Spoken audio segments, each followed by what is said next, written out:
തമിഴ് ചെയ്തിരിക്കുന്ന 2 കഥാപാത്രങ്ങളും ഗംഭീരമായിട്ട് ചെയ്തിട്ടുണ്ട്. അപ്പം ഇടയ്ക്ക് വന്നൊരു ചർച്ച ഉണ്ടായിരുന്നു, രജീഷയ്ക്ക് മലയാളത്തിൽ ഇതേപോലത്തെ സിനിമകൾ കിട്ടിയിരുന്നെങ്കിൽ എങ്ങനെ ഉണ്ടായിരുന്നത്? അവസരങ്ങൾ കിട്ടാത്തതാണോ അതോ തമിഴിലേക്ക് തന്നെയാണോ കൂടുതൽ ഇങ്ങനെ കോൺസെൻട്രേറ്റ് ചെയ്യുന്നത് കഥാപാത്രങ്ങൾ? അങ്ങനെയൊന്നും എനിക്ക് പറയാൻ പറ്റില്ല. കാരണം എനിക്ക് ഏറ്റവും നല്ല കുറച്ച് ഓപ്പർച്യൂണിറ്റീസ് കിട്ടിയത് മലയാളത്തിലുമാണ്. ആൻഡ്രൂ കരിക്കിൻ വെള്ള ആണെങ്കിലും ജൂൺ ആണെങ്കിലും ഫൈനൽസ് ആണെങ്കിലും ഇപ്പം ഞാൻ ചെയ്ത് അവസാനിപ്പിച്ച് വെച്ചിരിക്കുന്ന മസ്തിഷ്ക മരണമാണെങ്കിലും എനിക്ക് തോന്നുന്നു ഒന്നാമത് നമ്മൾ ഒരുപാട് ആക്ടേഴ്സ് ഇവിടെ ഉണ്ട്, എല്ലാവരും ടാലൻറ്റഡ് ആണ്. അപ്പം ultimately the director is the one who's deciding. അവർക്ക് അവർ എഴുതിയിരിക്കുന്ന അവരുടെ മനസ്സിലൊരു മുഖം വരുമല്ലോ, ഇന്ന കഥാപാത്രം ഇതുപോലെ ഇരിക്കണം. അത് ചിലപ്പോൾ ഓൾറെഡി ഉള്ളവരായിരിക്കും, അല്ലെ പുതുമുഖമായ ഒരാളെ ആയിരിക്കും തേടുന്നത്. അപ്പം ഇതൊക്കെ ഒരു ഡെസ്റ്റിനി പോലെ നമ്മൾ ചൂസ് ചെയ്യുന്നത് മാത്രമല്ല, നമ്മളെയും ഇത് ചൂസ് ചെയ്യണം എന്നുള്ളത്. അപ്പോൾ ഇതൊരു മ്യൂച്വലി നടക്കുന്ന ഒരു കാര്യമാണ്. അപ്പം എനിക്ക് തമിഴിലാണ് കൂടുതൽ നല്ല കഥാപാത്രങ്ങൾ കിട്ടിയ മലയാളത്തിലാണെന്നൊന്നും എനിക്ക് പറയാൻ പറ്റില്ല. ഞാൻ അങ്ങനെ ഒരു ഡിഫറൻഷിയേറ്റ് ചെയ്ത് സത്യം പറയാൻ ഞാൻ കാണുന്നില്ല. ഇന്ന ഇൻഡസ്ട്രിയിൽ ഞാൻ ഇത്രയും സിനിമ ചെയ്യണം, ആ ഇൻഡസ്ട്രിയിൽ പോയിട്ട് ഇത്രയും സിനിമ. മരിക്കുന്ന അടുത്തോളം സിനിമ ചെയ്യണം. എവിടെയൊക്കെ നല്ല സിനിമ കിട്ടും, എവിടെയൊക്കെ നല്ല കഥാപാത്രം കിട്ടും, അതൊക്കെ ചെയ്യണം എന്നാണ് എൻ്റെ ആഗ്രഹം. When we talk about body transformation, your father is a godlike person in that. So இந்த படத்துல உங்களுக்கும் அப்படி ஒரு transformation இருக்கு. How was that? And Vikram sir ஏதாவது டிப்ஸ் சொல்லி പറഞ്ഞു தந்துட்டோம் body transformation? இல்லை, இந்த கேரக்டருக்கு என்ன தேவையோ அது நான் பண்ண முயற்சி பண்ணேன். அண்ட் அங்கே இருக்கிற பசங்க அவங்களோட பில்டு எப்படி இருக்கும், அவங்க என்ன மாதிரி ஒர்க் அவுட்லாம் பண்ணுவாங்கலாம் பார்த்து அது ரொம்ப இயல்பாக செஞ்ச ஒரு விஷயந்தான். அது கான்ஷியஸாக நம்ம ட்ரான்ஸ்ஃபார்ம் ஆகணும்னு யோசிக்காமல் எப்படி இயல்பாக ஒரு கபடி பிளேயராக மாறணும்னு நினச்சிட்டு தான் பண்ண விஷயம் அது. கிட்டனோட ஸ்போர்ட்ஸ் ஜேர்னியும் உங்களோட சினிமா ஜேர்னியும் ரொம்ப சிமிலாரிட்டிஸ் இருக்குது. எல்லாருக்கும் தெரியும் கிட்ட ரொம்ப பொட்டன்ஷியல் இருக்குது, ஆனால் அவன் லிஸ்ட்டுக்குள்ளே வரல. உங்களோட சினிமாட்டிக் ஜேர்னியோட ஆரம்பத்துலேயுமே எல்லாருக்கும் தெரியும் உங்களுக்கு பொட்டன்ஷியல் இருக்குது, ஆனால் அது அவ்வளோ ஈஸியாக அமையலை. எப்பாவது நாம தான் கிட்டதான் நாம அந்த மாதிரி ஒரு அனாலஜி உங்களுக்கு ஃபீல் ஆயிருக்கா? அழகான கேள்வி, தேங்க்யூ ஸோ மச். அந்த மாதிரி நான் யோசிச்சதில்லை. ஆனால் நீங்கள் சொல்லும் போது எஸ், மேபி அந்த மாதிரி ஒரு ஆங்கிள் இருக்குது. எப்போவுமே இந்த மாதிரி ஒரு கேரக்டர் அவனோட கனவுக்காகவும் அவன் லட்சியத்துக்காகவும் அவன் போராடும் போது ஒரு ஆக்டராக நம்ம அந்த மாதிரி ஒரு கேரக்டர் நம்ம பண்ணும்போது அது ஒரு செம்ம விஷயம். ஆக்சுவலாக ஐம் வெரி ஹாப்பி. உங்களுக்கு அந்த மாதிரி ஒரு சிமிலாரிட்டி தெரிஞ்சுதுன்னா ரொம்ப சந்தோஷம். தேங்க்யூ. இந்த டைனிங் டேபிள் சீக்வன்ஸ் இருக்குல்ல, இங்கே எனக்கு இது பழகிடுச்சுன்னு சொல்லியே அழுவீங்கல்ல, அப்போது நீங்கள் அழுதுட்டு பேசும்போது அப்படியே காஸ்ப் எடுத்து அது ரொம்ப நேச்சுரலாக இருந்தது. உங்களால் அந்த மாதிரி ஒரு ஆள் இருந்த வலியை உங்களால் ஃபீல் பண்ண முடிஞ்சது அந்த மொமெண்ட்டில்? நிறைய பேர் அந்த சீன் பற்றி கேட்டிருக்காங்க. ஆனால் நான் மாரி சார் என்ன பண்ணாரோ நான் ஃபஸ்ட்டு அவர் நிறைய வாட்டி நான் பண்ண சொல்லுவேன். அவர் என்ன பண்ணுறாரோ அதே மாதிரி தான் நான் எக்ஸாக்டாக பண்ண ட்ரை பண்ணுவேன். ஸோ நீங்கள் அங்கே என்ன பார்க்குறீங்களோ அது வந்து என் டைரக்டர் செஞ்சுருக்காரு. ஸோ அவருக்கு இருக்கிற அந்த ஸ்மைல், அவருக்கு எப்போ கண்ணீர் வருது, அவர் எந்த விதத்தில் இமோஷன்ஸ் எக்ஸ்ப்ரெஸ் பண்ணுறாரு, வெளிப்படுத்துகிறாருன்றது வந்து நான் க்ளோஸாக பார்த்துட்டு தான் நான் பண்ண ட்ரை பண்ணுவேன். ஸோ அவர் வந்து ஒரு சீன் எக்ஸ்பிளைன் பண்ணும்போது உங்களுக்கு அந்த சீனோட வலியும் இமோஷன்ஸும் புரியும். அண்ட் அதை நீங்கள் உள்வாங்கிட்டு நீங்கள் பண்ணீங்கன்னா அது அந்த மாதிரி தான் நடந்துச்சு. கேள்விப்பட்டிருக்கேன், விக்ரம் சார் வந்து ஒரு புக்கில் என் முடி இவ்வளோ மில்லிமீட்டர் தான் இருக்கணும், இதுதான் சாப்பிடணும். இப்போ படத்துல எல்லாம் ஒரு எக் ஒயிட் மட்டும் சாப்பிட்டு சார் ஒரு டே மொத்தம் போயிருக்குதுங்களா? நீங்களும் அவங்கக்கிட்ட இந்த பெர்ஃபெக்ஷனிஸ்ட் கிட்ட ஒரு காம்படிஷன் இருக்கா? காம்படிஷன் வச்சு அந்த மாதிரில ஜாலி. அவர் ஒரு போஸ்ட் போட்டிருந்தாங்க, 8 அடியா இல்லை 16 அடியா பெருசுன்னு சொல்லி. அதை பார்க்கும்போது எப்படி ஃபீல் ஆச்சு? ஹாப்பியாக இருந்துச்சு. ஒரு சரியான ஒரு ஃபீலிங் இல்லையா? அவர் வந்து அந்த மாதிரி ப்ரௌடாக ஃபீல் பண்ண முடியும்.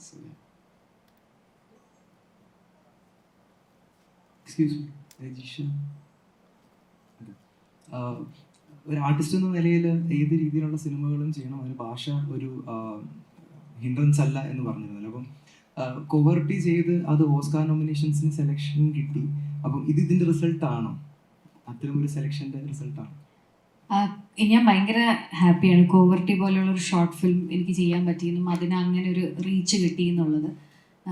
ലിജോ സാറാണ് അതിന് മെൻറ്ററായിട്ടുണ്ടായിരുന്നത്. രോഹിൻ എനിക്ക് തോന്നുന്നു ബേസിക്കലി ഒരു ആക്ടർ, ഒരു ഫിലിം മേക്കർ, ഒരു ഫിലിം സ്റ്റുഡൻറ്റ് എന്നുള്ള നിലയ്ക്ക് റിയലി ഡസ് നോട്ട് മാറ്റർ നമ്മൾ ഏത് ഭാഷയിലാണ് ചെയ്യുന്നത് എന്നുള്ളത്. നമ്മൾ അൾട്ടിമേറ്റ്ലി സെല്ലുലോയിഡിന് വേണ്ടി ക്രിയേറ്റ് ചെയ്യുന്ന മാജിക്കാണ്. So it's just about being a part of that magic. അപ്പോൾ അതെനിക്ക് എവിടെ നല്ല ഓപ്പർച്യൂണിറ്റി കിട്ടണേ ദൈവമേ എന്നാണ് എല്ലാ ദിവസവും പ്രാർത്ഥന. അപ്പോൾ അത് എവിടെ കിട്ടിയാലും അത് ഓടിപ്പോവുക ചെയ്യുക എന്നുള്ളതാണ്. ഭയങ്കര സന്തോഷമുണ്ട് കോവർട്ടി ഇങ്ങനെ സെലക്റ്റഡ് ആയി എന്നുള്ളതിൽ എനിക്ക്. നിങ്ങളുടെ ഇൻ്റർവ്യൂസ് ഭയങ്കര ആൾക്കാർ എൻജോയ് ചെയ്യുന്നുണ്ട്. ദ വേ യു ടോക്ക്, അല്ലെങ്കിൽ ജോളി ഇറക്കുന്ന മാതിരി. സോ ഒരു റൊമാൻറ്റിക് കോമഡി സിനിമ ആക്ച്വലി കുറേ പേര് കമൻറ്റ് ചെയ്തിട്ടുണ്ടായിരുന്നു. And we are hearing one romantic cinema is coming with a big director. അപ്പോൾ ആ റൂമേഴ്സും ഉണ്ടോ? இல்லை அந்த மாதிரி கன்ஃபார்மாக எந்த ஆப்பர்ச்சுனிட்டியும் இன்னும் வரல. அந்த மாதிரி படங்கள் பண்ண ஆசையாக தான் இருக்குது. நீங்கள் ஜோலி பர்சனா? யா ஏன் ஜாலியாக ரொம்ப இருக்கும். ஜாலியாக இருப்பீங்க. எப்படி இந்த இந்தியன் சீன் எல்லாம் ஷூட் பண்ணும்போது மாரி சார் கூட அந்த ஜாலி மேட்ச் பண்ணுறது? இல்லை நீங்கள் சாரோட நீங்கள் ஒர்க் பண்ணும்போது சார் ஆக்சுவலாக அவர் பண்ணுற படங்கள் எல்லாமே வந்து அவர்கிட்ட இருக்கிற இன்டென்ஷன் நீங்கள் புரிஞ்சு உள்ளே போகும்போது உங்களுக்கு ஆட்டோமேட்டிக்காக அந்த எனர்ஜி வந்துடும். ப்ளஸ் சார் வந்து ஸ்பாட்டில் பயங்கர இன்டென்ஸாக எனர்ஜியாக இருப்பார். ஸோ நம்ம வந்து அங்கே ஜாலியாக இருந்தோம்னா வேலைக்கு ஆகாது. நம்ம வந்து கொஞ்சம் சீரியஸாக அவருக்கு என்ன தேவையோ நம்ம கொடுக்கணும் இல்லையா? ஸோ அதனால நம்ம கொஞ்சம் மாற வேண்டியதாக இருக்குது கேமராக்காக. தமிழா? தமிழ் இல்லை இல்லை கேரளா தான். இந்த படத்தை பார்த்துட்டு வெளியே வரும்போது எனக்கு தோணுது என்னென்னா, 2 கேரக்டர்ஸ் என் மனசில் நின்றுடுச்சு. பாண்டியராஜ் கேரக்டர், அந்த கந்தசாமி கேரக்டர்.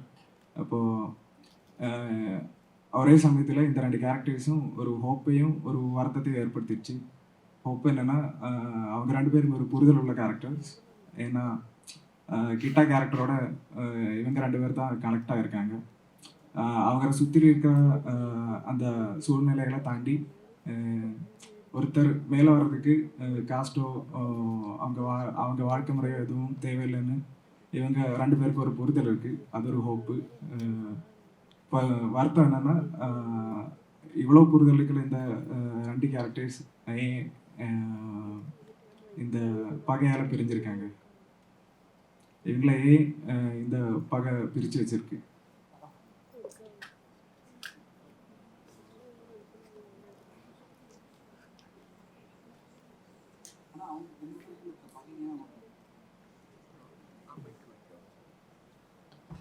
உரையாடல் நிகழ்வுகள்ல இப்போ இவர்கிட்ட உரையாடுறாப்புல நீங்கள் நல்லா பார்த்தீங்கன்னா, யாருக்கெல்லாம் நம்ம உரையாடலுக்கு வாய்ப்பு கிடைக்குதோ அவங்கள புரிஞ்சிக்க முடியும். அவ்வளோ டிஸ்டன்ஸில் இருந்தால் உரையாடலே நடக்கலை அப்படின்னா அது வந்து மாற்றம் நடக்காது. நீங்கள் பார்த்தீங்கன்னா கந்தசாமியும் பாண்டியராஜாவும் எங்கேயுமே உரையாடி இருக்க மாட்டாங்க.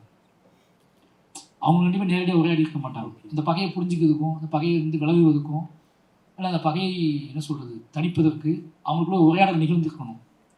இப்போ கிட்ட எல்லாம் உரையாடுவாங்க, இவங்ககிட்ட உரையாடுவாங்க. உரையாடல் தான் முக்கியம் நினைக்கிறேன் நான். அதுக்கான ஸ்பேஸை, அது ஸ்டேஜை கிரியேட் பண்ணி கொடுக்குறது தான் நினைக்கிறேன். இப்போ பாண்டியராஜ் கந்தசாமிங்கிறது என்னோட மெட்டஃபர்ஸ் தான். ஓகேவா?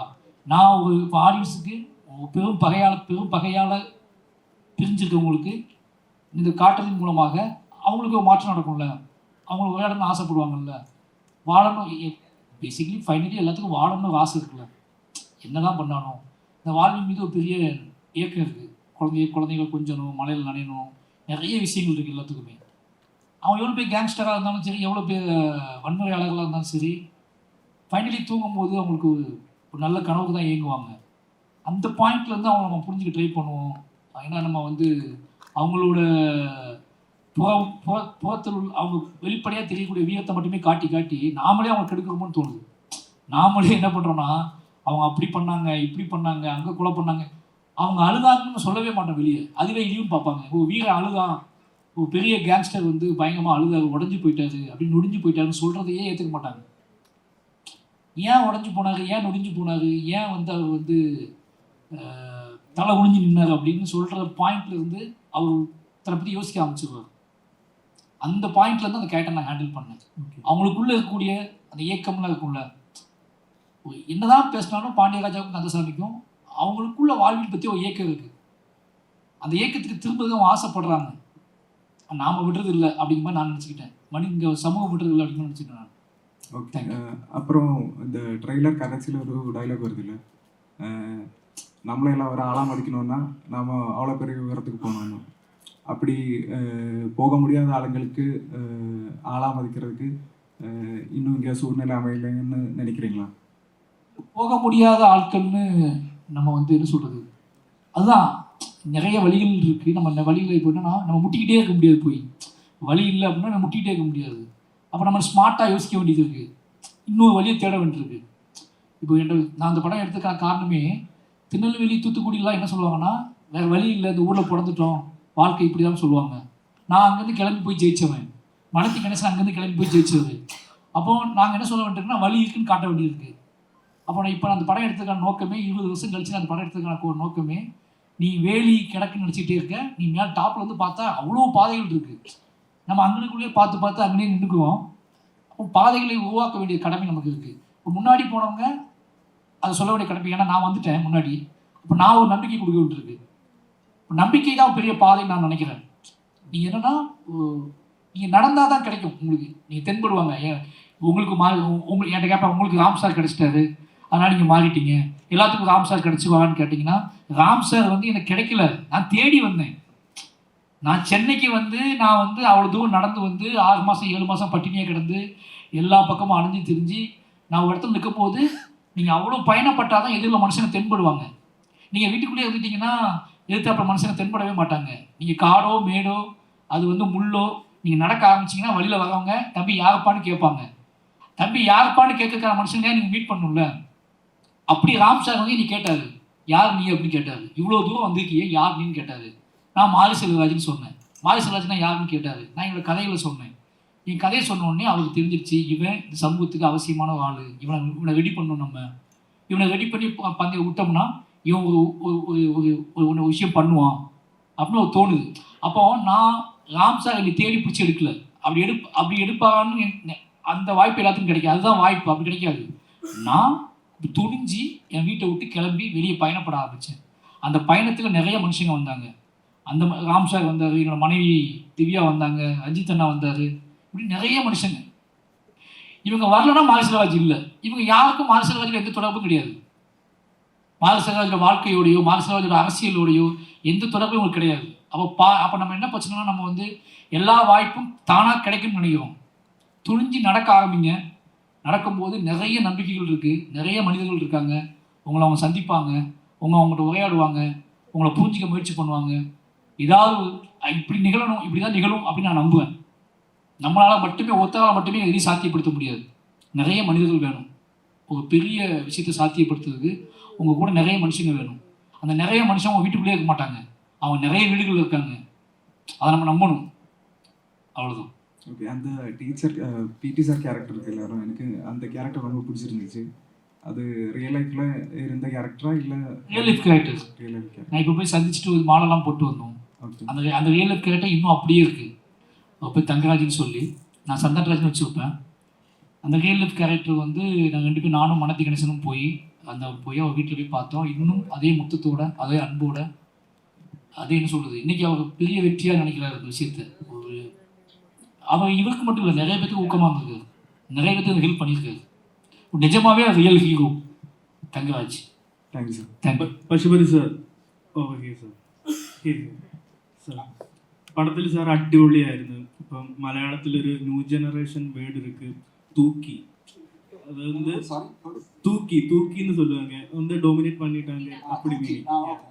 ஓகே. இந்த அப்போ எஸ்பெஷலி கிளைமேக்ஸில் அந்த பாடி ஃபீல்டில் நைட் சீன் இருக்குல்ல, அது ரொம்ப ஹார்ட் டச்சிங்காக இருந்தது. ஸோ எப்படி இருந்த அந்த சீன் பண்ணும்போது? நம்ம இன்னொருத்தர் தூக்கணும் அப்படின்லாம் நம்ம நடிக்கவே முடியாது. அந்த மொமெண்ட்டில் அந்த சீன் என்ன சொல்லுதோ அந்த சீனுக்குள்ளே, இந்த மீட்டருக்குள்ளே தான் பண்ண முடியும். ஏன்னா அந்த மீட்டருக்குள்ளே தான் எல்லாமே ஒரு ரிதம்குள்ளே தான் ஒரு படமே இயங்குது. அவர் ஒரு சீன் கன்சீவ் பண்ணும்போது அதுக்கு ஒரு ரிதம் இருக்குது. இந்த கேரக்டர் பேசும், அந்த கேரக்டர் பேசும், இவங்க ரியாக்ட் பண்ணுவாங்க அப்படின்னு ஒரு ரிதம் இருக்குது. அந்த ரிதம்குள்ளே அந்த என்ன சொல்ல வருதோ அதுக்குள்ளே தான் ஒரு ஆக்டர் நடிக்க முடியும். அதை தாண்டி நடிக்கவே முடியாது. அப்படி முடிஞ்சாங்கன்னா அவர் எரிப்படுத்தி போட்டு போயிடுவார். அப்படியே நடித்தாங்கன்னா உடனே கட்டு தான். அந்த ரிதம்குள்ளே தான் நீங்கள் நடிக்க முடியும். அந்த அந்த ஸ்பேஸுக்குள்ளே you have to create a magic. அதுக்குள்ளே நான் வந்து என்னுடைய 100 கொடுக்கணும்.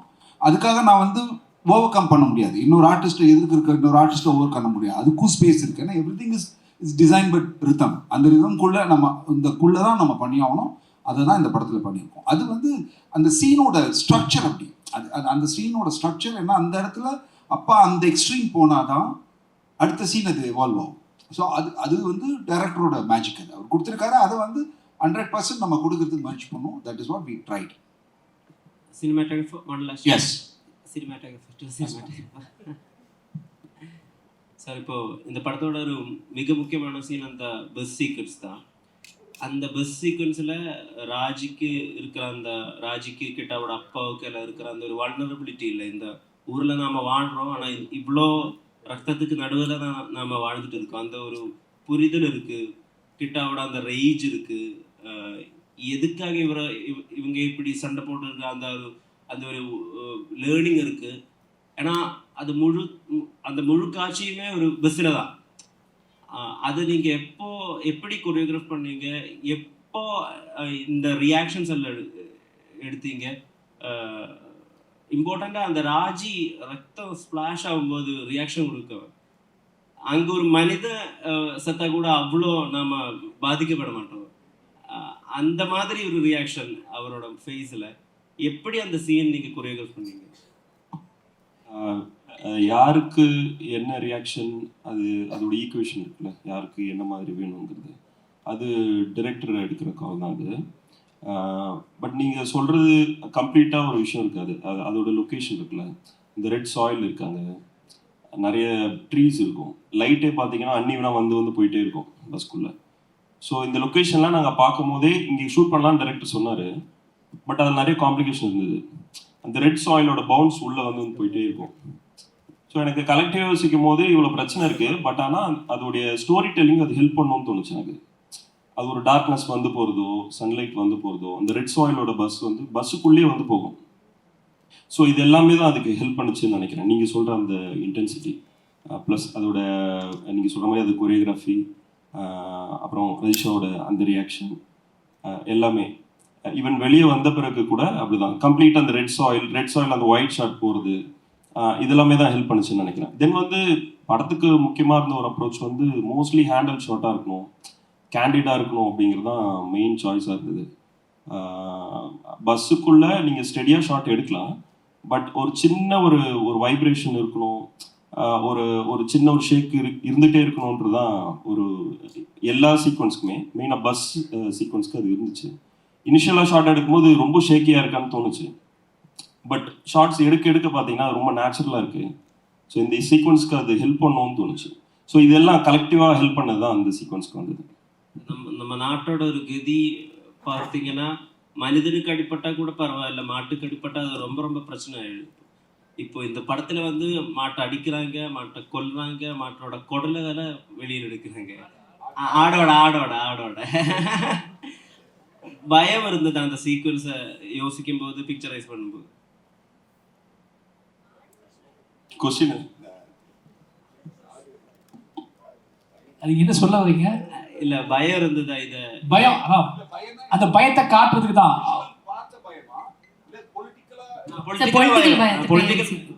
இல்ல அதான் அந்த சீனோட அந்த சீன் நீங்க கரெக்டா சொல்லணும்னா, என்னோட ஸ்கிரிப்ட்ல வந்து இந்த சீன் லாஸ்ட் இருந்துச்சு.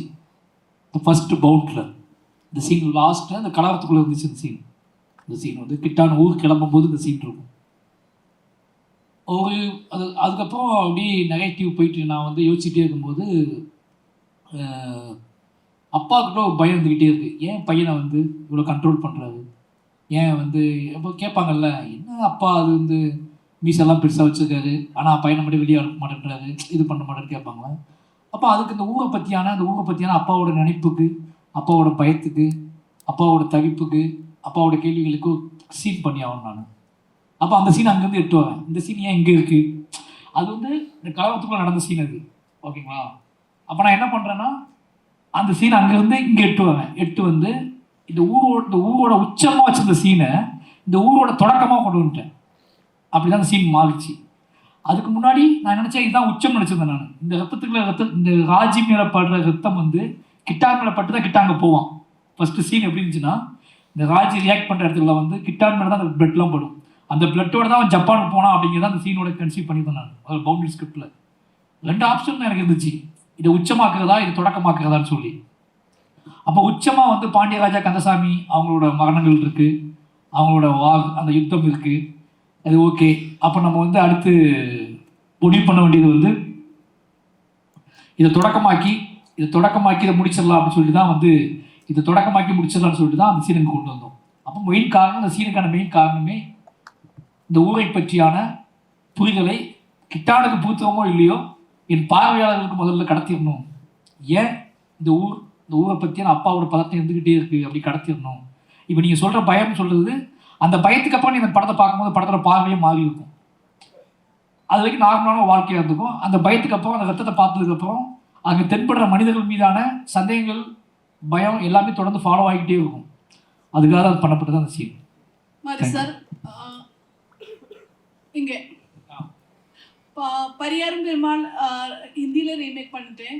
அந்த சோல் போயிட்டே இருக்க ஃபீலியே നിങ്ങൾക്ക് അങ്ങനെ തോന്നിയോ? பார்க்கல. இல்லை, நான் வந்து பைசன் டைப் ஒர்க்கில் இருந்தேன். நான் பார்ப்பேன், கண்டிப்பாக பார்ப்பேன். இன்னும் பார்க்கல. எப்படி சொல்கிறது, நமக்கு நான் வந்து என்கிட்ட கேட்டிருக்கேன், நிறைய பேர் ரீமேக் பண்ண சொல்லி கேட்டிருக்காங்க. நான் பண்ண மாட்டேன்னு சொல்லியிருக்கேன். நான் ஒரு படம் எடுக்கும்போது, ஒரு படத்தை நிகழ்த்தும் போது, ஒரு படம் வேலை செய்யும்போது எனக்கே திருப்பி அது வந்து ஒரு பெரிய எனக்கு நடக்கிற நான் என்னோட ஷூட்டிங் ப்ராசஸ் அப்படிங்கிறது வந்து எனக்கு திருப்பி போக முடியாத ப்ராசஸ். திருப்பி போனால் நான் வேற ஒன்று தான் போகணும். அந்த ப்ராசஸாக திருப்பி என்னால் அனுபவிக்கவே முடியாது. ரீமேக் அப்படிங்கிறது வந்து நான் பண்ண மாட்டேன்னு சொன்ன காரணம் என்னன்னா, இப்போ கர்ணன் கேட்டாங்க, பெரிய ஹீரோ கேட்டாங்க கர்ணன் பண்ண சொல்லி என்கிட்ட. தெலுங்கில் கேட்டாங்க, ஹிந்தியில் கேட்டாங்க, நான் பண்ண மாட்டேன்ட்டேன். அதுக்கு ஒரே ரீசன் இதுதான், என்னையால் அந்த ப்ராசஸ்க்கு திரும்பி போக முடியாது. அது ஒரு வார், நான் நடத்துகிற வார் மாதிரி தான் அது வந்து நான் தப்பிச்சு படித்ததே பெரிய விஷயம். இப்போ மொத்த படம் முடிகிற வரைக்கும் என் மனநிலையாக நான் தூங்காமல் கிடந்து அந்த படத்தை எடுத்து முடித்ததே பெரிய விஷயம். திருப்பி போய் எல்லாம் பண்ண முடியாது. அதனால் ரீமேக் படம் பண்ணுறாங்கன்னு சொன்ன உடனே பரியங்கள் கன்னடத்துலேயும் பண்ணாங்க, ஹிந்திலையும் பண்ணியிருக்காங்க. 2 படமே நான் இன்னும் பார்க்கல. அதுக்கான காரணம் என்னன்னா, அவங்களுக்கு ஒரு பொலிட்டிக்கல் ஐடியாலஜி இருக்கலாம், அவங்க கல்ச்சர் ஒரு விஷயம் இருக்கும், அவங்க சில விஷயம் ஏற்றுக்க மாட்டாங்க, அவங்க சினிமாவை ட்ரீட் பண்ணுவாங்க. அது ஒரு சினிமா ஃப்ரீடத்தில் பிஸ்னஸில் அது ஓகே, நம்ம ப்ரொடியூசர்கிட்ட போய் கொடுக்காதீங்கன்னு சொல்ல முடியாது. ஏன்னா நம்ம சைன் பண்ணி கொடுக்கும்போதே கொடுத்தாச்சு, இது படம் முடிஞ்சிருச்சு, அதுக்கப்புறம் அவங்க ப்ராடக்ட் ஆகிடுச்சு. அது என் ப்ராடக்ட்ங்கிறது என்னோட படங்கிறது என் மக்கள் பார்வையாளர்கள் இருக்காங்களா, அவங்க தான் எனக்கு. அதனால் நான் அதை தலையிட முடியாது. அந்த படம் நான் இன்னும் பார்க்கல. அப்போ இன்னொன்று, அவங்க நான் பண்ண மாதிரியே பண்ணணும்னு எந்த அவசியமே கிடையாது. ஒரு ரீமேக் வந்து ஒரு டைரக்டர் பண்ண மாதிரியே பண்ணணும்னு நம்ம சொல்லவே முடியாது. அவங்க மண்ணுக்கு ஏற்ற, அதாவது அவங்க ஊருக்கு ஏற்ற மாதிரி அந்த படத்தை மாற்றிக்கான எல்லா சுதந்திரமும் அவங்களுக்கு இருக்குது. அதை நம்ம கேள்வி கேட்க முடியாது. இன்னொரு கொஸ்டின், நீங்க கலருக்கு பற்றி சொல்லி ஒரு வார்த்தை இப்போ கொஞ்சம் விவாதமா இருக்கு. இது உங்களோட பிசினஸ் ட்ரிக்கா? It's popular actors acting in your movie. இல்லை, எல்லா கேள்விகளும் யாரிடமும், அதாவது சினிமாவை பற்றி எல்லாத்துக்கும் விஷயம். ஆமாம், நீங்கள் சொன்னதுனால நல்லா கேள்வி கேட்டீங்க. சினிமானா என்னன்னு கேட்க எல்லாத்துக்குமே தெரியும். அந்த சினிமா கொடுக்க சுதந்திரம் எல்லா டைரக்டருக்கு இருக்குது, எல்லா ரைட்டர்ஸுக்கு எல்லாருக்குமே இருக்குது. அவங்க அதை என்ஜாய் பண்ணுறாங்க, அனுபவிக்கிறாங்க. பட் எங்களை மாதிரி ஆட்கள் இந்த கதையை சொல்லும் போது எங்களிடம் வந்து சினிமா சுதந்திரத்துக்கு மட்டும் எங்கள்கிட்ட வந்து பிடுங்க ட்ரை பண்ணுவாங்க. நீ எப்படி அந்த சுதந்திரத்தை அனுபவிக்கலான்னு சொல்லி. நான் மட்டுமே இயங்கலை, இல்லை நான் மட்டுமே சினிமாவில் இல்லை. இந்த படத்தை ஒரு படம் எடுக்கிறேன், அது நான் மட்டுமே இல்லை. அதில் ஒரு ப்ரொடியூசர் இருக்காரு, பணம் போடுறாரு. பிஸ்னஸ் ட்ரிக்கானு கேட்டிங்கல்ல, பிஸ்னஸ்குள்ளே தான் சினிமா இருக்குது. அந்த பிஸ்னஸ்குள்ளே என்னோட பொலிட்டிக்கல் தான் ட்ரிக்கு. புரியுதா? இந்த சினிமா ட்ரிக் கிடையாது. அது சினிமான்னு ஒரு பிஸ்னஸ் ஃபார்முலா இருக்குது, பிஸ்னஸ் ஃபார்மெட் இருக்குது. அதுக்குள்ளே என்னோட பொலிட்டிக்கலாக நான் ட்ரிக்காக ஹேண்டில் பண்ணி, அந்த ப்ரொடியூசரை கன்வின்ஸ் பண்ணி, அந்த ஆக்டரை கன்வின்ஸ் பண்ணி, அந்த மார்க்கெட்டை கன்வின்ஸ் பண்ணி, அதுக்குள்ளே என்னோட அரசியலை நான் ட்ரிக்காக பயன்படுத்தி உள்ளே கொண்டு போய் ஆடியன்ஸ் கடத்த முயற்சி பண்ணுறேன். நான் ஃபைனலாக தான் இருக்கேன். என்னோட பொலிட்டிக்கல் அப்படிங்கிறது ஃபைனலாக தான் இருக்குது. நான் கன்வின்ஸ் பண்ணி தான் கொண்டு வரேன். அப்போ நீங்கள் கேட்ட இந்த ஆக்டர்ஸ், இந்த விஷயம், நீங்கள் பொலிட்டிக்கல் கரெக்ட்னஸ், என்னோட சினிமாவில் பொலிட்டிக்கல் கரெக்ட்னஸ் கேட்குற மாதிரியே என்கிட்ட இப்போ வந்து என்னோட ஒர்க்கிங் ப்ராசஸ்லேயே கேட்க ஆரம்பிச்சிட்டாங்க. நீ இவங்களை ஏன் சூஸ் பண்ணல, அவங்கள ஏன் சூஸ் பண்ணல, அவங்கள ஏன் பண்ணல. இது எல்லாமே நான் மட்டுமே முடிவெடுக்கிற இடத்துல முதல்ல இல்லை. அந்த பவர் என்கிட்ட இல்லை, முதல்ல புரிஞ்சுக்கோங்க. திருப்பி நீங்கள் என்ன பண்ணுறீங்கன்னா, எல்லா பவரும் என்கிட்ட இருக்க மாதிரியே பேசுகிறீங்க. அப்படி பவர் இருந்தால் நான் வேற ஒன்று பண்ணிக்கிட்டு இருப்பேன். ஓகேங்களா? எங்களால் எவ்வளோ முடியுமோ எங்களுக்கு கொடுக்கப்பட்ட அதிகாரத்தில் நாங்கள் அந்த என்னோட நோக்கத்தை என்னோட பொலிட்டிக்கலை, என்னோட அரசியலை, என்னோட சமூக பார்வையை எப்படியோ கடத்த முயற்சி பண்ணுறேன். இன்னும் ஒருவேளை அது பிழைகள் இருந்தால், அது தப்புகள் இருந்தால், ஏன்டா இவ்வளோ பேசுகள்ல நீ அதையும் செய்ய வேண்டியதானே நீங்கள் கேட்டிங்கன்னா அது நியாயமான கேள்வி. அதை நான் செய்யாமல் இருக்கேன்னா அது பிழை தான். ஆனால் அதை செய்யறதுக்கு முயற்சி பண்ணிட்டே இருப்பேன். அப்படி ஒரு இடத்துக்கு நான் போகணும். நான் மாரி செல்வராஜ் ஓன் கால் நான் வந்து எங்கிட்ட அவ்வளோ பணம் சேரணும், எங்கிட்ட அவ்வளோ மக்கள் சேரணும், நான் எடுக்கிற ஒரு படம் அது பார்க்கப்படும், நம்பிக்கையை விதைக்கணும், அதில் லாபம் நஷ்டம் வந்துச்சுன்னா நான் தாங்கிக்குவேன் அப்படிங்கிற இடத்துக்கு நான் போகணும். இன்னொருத்தர் இருக்கிறதுனால இது சில விஷயங்கள் பண்ண முடியாது. இதுதான் மேட்ரு. இதில் வந்து திருப்பி நீ ஏன் பண்ணலன்னு கேட்டிங்கன்னா எனக்கு பெயினாக தான் இருக்குது. எனக்கு பண்ணணும்னு ஆசை, என் ஊர் மக்களை வச்சு மட்டுமே படம் பண்ணணும் ஆசை. இப்போ வரைக்கும் நான் வந்து ஒரு 5 பேர் தான் கூட்டிகிட்டு போவேன். என்னோட படத்தில் அதிகபட்சம் 6 ஆர்டிஸ்ட் இருப்பாங்க, 7 ஆர்டிஸ்ட் இருப்பாங்க. இன்னொரு கேள்வி, இல்லை இன்னொன்று சொல்லிடுறேன். நான் வாழை படத்தில் கதாநாயகி என்னோட அம்மா தான். அந்த அம்மா தான் கேரக்டர். நம்ம என்ன நினைக்கிறோம்னா கதாநாயகிங்கிறது ஹீரோ கூட யார் பாடுறாங்களோ அவங்க தான் கதாநாயகி நீங்கள் நினச்சிக்கிங்க. நான் என்ன பண்ண முடியும்? என்னோட கதாநாயகி அக்காவாக இருக்கலாம், என்னோட கதாநாயகி அம்மாவாக இருக்கலாம். நீங்கள் அதுக்கு வேல்யூவே கொடுக்க மாட்டேன்றீங்க. யார் ஹீரோவை லவ் பண்ணுறாங்களோ அவங்க தான் கதாநாயகி நினச்சிக்கிங்க. நான் என்ன பண்ண முடியும்? அப்படி ஆமாம். அதே மாதிரி யார் ஹீரோயினை லவ் பண்ணுறாங்களோ அவங்க தான் ஹீரோ. உங்கள் கதைக்குள்ளே நிறைய உங்களுக்கு துருவ ஹீரோவாக தெரியலாம், இன்னொருத்தருக்கு அப்பா ஹீரோவாக தெரியலாம், அதே மாதிரி இன்னொருத்தருக்கு ரஜிஷா ஹீரோயினாக தெரியலாம். எந்த கதாபாத்திரம் உங்களை பாதிக்குதோ, எந்த கதாபாத்திரத்தோட நீங்கள் பொருத்தி கொள்கிறீர்களோ அந்த கதாபாத்திரம் தான் அந்த கதையின் ஹீரோ. நம்ம எப்போ நம்ப ஆரம்பிக்கமோ அப்போ தான் என் கதைக்குள்ள அப்படி நிறைய கேரக்டர்ஸ் இருக்குது. அதெல்லாம் விட்டுட்டு ஹீரோயினை ஏன் சூஸ் பண்ணீங்க, அவங்க ஏன் கொடுக்க மாட்டேன்றீங்க? இன்னொரு விஷயம் தெரியுமா, நான் தொடக்க காலத்தில் நிறைய ஹீரோயின்ஸ், தமிழ் ஹீரோயின்ஸ்லாம் கேட்டிருக்கேன். இந்த கதையை பார்த்து ஓடிருக்காங்க.